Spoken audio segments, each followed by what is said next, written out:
Olá, eu sou Diogo Hudson, sou coach, palestrante, criador do curso Mude e da Escola de Heróis, uma formação com pós-graduação em coaching.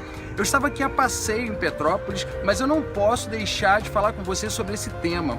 Como empreender ou ter uma transição de carreira num cenário de crise.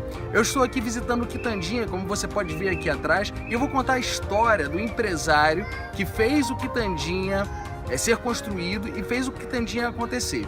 Esse empresário se chama Joaquim e ele veio do interior de Minas. Ele começou a trabalhar desde criança vendendo coisas, vendendo roupas, vendendo produtos e vendendo isso no lombo de um animal. Ele não tinha muito dinheiro, a família era muito pobre e ele começou a juntar dinheiro até que ele se tornou uma pessoa muito bem sucedida, porque ele comprou terras, comprou imóveis e ele se situou em Belo Horizonte. Depois de ter toda a vida financeira bem sucedida, ele resolveu ir para o Rio de Janeiro. Quando ele chegou no Rio de Janeiro, ele ficou apaixonado pelo cassino, principalmente pelo cassino da Urca. E ele se aproximou do presidente Getúlio Vargas e no cassino da Urca ele conseguiu uma bolada no jogo, onde ele desbancou o cassino da Urca e ele teve como pagamento o próprio cassino da Urca. Ele se tornou dono do cassino da Urca.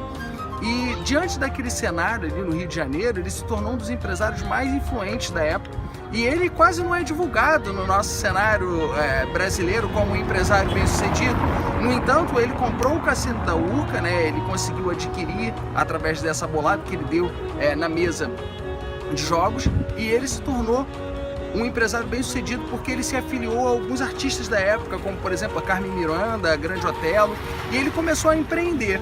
Ele fez tanto sucesso que as pessoas que eram donas de outros cassinos próximos, como por exemplo o Copacabana Palace, que era um cassino na época, e o Cassino Atlântico, começaram a ficar com muita raiva dele e começaram a competir. E isso se tornou tão acirrada essa competição que Getúlio Vargas virou para ele e falou: nossa, por que você, ao invés de ficar aqui na capital competindo, por que você não vai para o interior do estado? E ele veio até Petrópolis, comprou aqui uma fazenda que se chamava Quitandinha, porque nessa fazenda as pessoas colocavam quitandas para poder vender hortaliças, verduras, legumes. E ele comprando essa fazenda, ele loteou aqui e começou a projetar essa construção. Como você pode ver nas imagens, são imagens aí que não são profissionais, porque eu fiz no meu celular, mas são imagens que relatam toda a estrutura e a grandiosidade desse palácio que na verdade começou como um hotel cassino e efetivamente ali tem uma grandiosidade, como por exemplo uma cúpula que o arquiteto projetou, é a segunda maior cúpula do mundo. Ele projetou essa cúpula baseado na Catedral de São Pedro, em Roma, e além disso uma piscina lindíssima ali para os hóspedes e um viveiro onde tinham ali animais e plantas brasileiras, e tudo isso ele fez em 3 anos construindo, na época da Segunda Guerra Mundial, no cenário de crise, no cenário de dificuldade. Imagine uma construção na década de 40, onde aqui em Petrópolis é uma cidade de montanha, então ele tinha que trazer todo esse material para a serra, dentro de um cenário de crise, muitas vezes que ele trazia por barco mármore e outros elementos para construir aqui.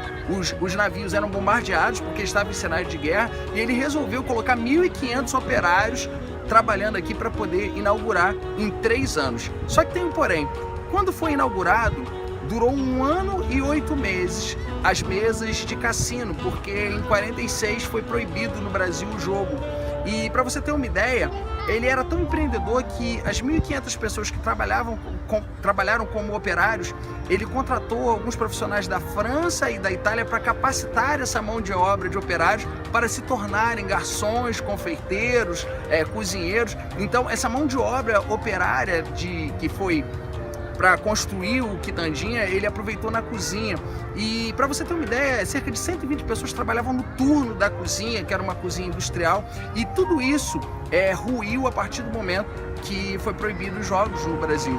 E no momento que às vezes na nossa vida acontece alguma dificuldade, a gente acha que não tem saída, e o que ele fez foi muito simples. Ele pegou o restante da fazenda, loteou e vendeu os lotes de terra, e além disso ele pegou toda a parte do hotel e vendeu apartamento por apartamento. Ele também se capitalizou dessa forma, e a outra parte, que é a parte onde eram os cassinos, ele vendeu para uma empresa de eventos.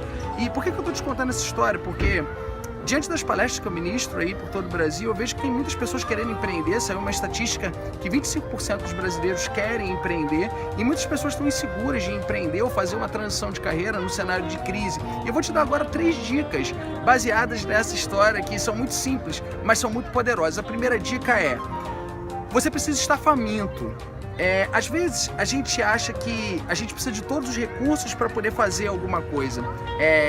O Joaquim, que construiu aqui, ele era analfabeto, ele não tinha todos os recursos, mas ele estava faminto, com muita vontade de fazer as coisas acontecerem. E aí eu te pergunto, você fica dando desculpas, reclamando, falando do que não tem, ou você foca naquilo que você tem? Você realmente está faminto? Você realmente está com vontade de empreender? Essa é a primeira dica. Se pergunte de 0 a 10, o quanto você está faminto, o quanto você está com vontade de fazer as coisas acontecerem. A segunda dica é: busque os parceiros chaves. Joaquim, analfabeto, buscou um arquiteto italiano que projetou toda a estrutura do cassino e buscou várias parcerias políticas, parcerias empresariais, para poder construir esse monumento. E eu te pergunto, quais são as parcerias necessárias para você empreender, para você fazer uma transição de carreira? O que você está construindo com essas parcerias? Você está gerando benefícios recíprocos? Então, primeiro, esteja faminto. Segundo, busca as parcerias necessárias. E terceiro, o terceiro é o ponto mais importante: planejamento. Às vezes a gente não quer correr o risco com medo de perder o que a gente tem, trocar o certo pelo duvidoso. Mas você já planejou e você já deu pequenos passos em relação a esse planejamento? Tudo que você tem na tua cabeça, coloca no papel. Coloca no papel e responda as seguintes perguntas: o que você quer fazer? O que você quer empreender? Como você vai fazer isso? Quanto isso te custa? E quando que você vai fazer? Coloque no papel um passo a passo e assim você vai conseguir empreender num cenário de crise.